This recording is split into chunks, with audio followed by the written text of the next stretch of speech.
মহান বিজয় দিবসে জাতির বীর সন্তানদের স্মরণে শ্রদ্ধায় সিক্ত হতে প্রস্তুত জাতীয় স্মৃতিসৌধ। প্রথম প্রহরে রাষ্ট্রপতি ও প্রধান উপদেষ্টা শ্রদ্ধা নিবেদন করবেন শহীদ বেদিতে। এরপর লাখো জনতার ঢল নামবে স্মৃতির মিনারে। এ বিষয়ে আরও জানাতে জাতীয় স্মৃতিসৌধ এলাকা থেকে যুক্ত হচ্ছেন সহকর্মী শফি মাহমুদ। শফি মাহমুদ, জাতির বীর সন্তানদের শ্রদ্ধা জানাতে রাত পোহালেই মানুষের ঢল নামবে, সেখানকার সার্বিক পরিস্থিতি কেমন দেখছেন আপনি? রেদন আর মাত্র কয়েক ঘন্টা পরে কিন্তু ভোরের আলো ফুটবে। ঠিক সেই সময়টিতেই এখানে আসলে যারা বীর শহীদ রয়েছেন সেই শহীদ বেদিতে শ্রদ্ধা নিবেদনের জন্য প্রধান উপদেষ্টা সহ রাষ্ট্রের অন্যান্য গুরুত্বপূর্ণ ব্যক্তিবর্গ সহ রাজনৈতিক দল এবং এর পরবর্তীতে আসলে আপামর জনতার ঢল নামবে এই স্মৃতিসৌধে।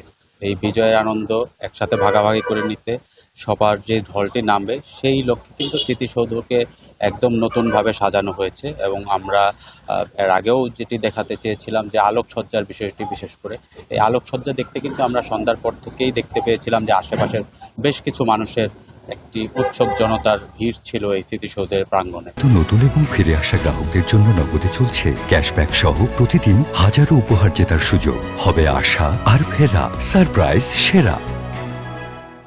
তবে ইতিমধ্যে কিন্তু জনসাধারণ ধীরে ধীরে চলে গিয়েছে এবং নিরাপত্তার স্বার্থে এখানে যারা আইন শৃঙ্খলা বাহিনীর লোকজন রয়েছেন তারাও কিন্তু স্মৃতিসৌধের আশেপাশ থেকে যারা জনসাধারণ রয়েছে তাদেরকে সরিয়ে দিচ্ছেন। এই মুহূর্তে যারা স্মৃতিসৌধের আশেপাশে রয়েছেন এরা মূলত আসলে বিভিন্ন গোয়েন্দা সংস্থার লোক, আমাদের মতো সংবাদকর্মী এবং যারা এই শেষ মুহূর্তের কাজ করছেন।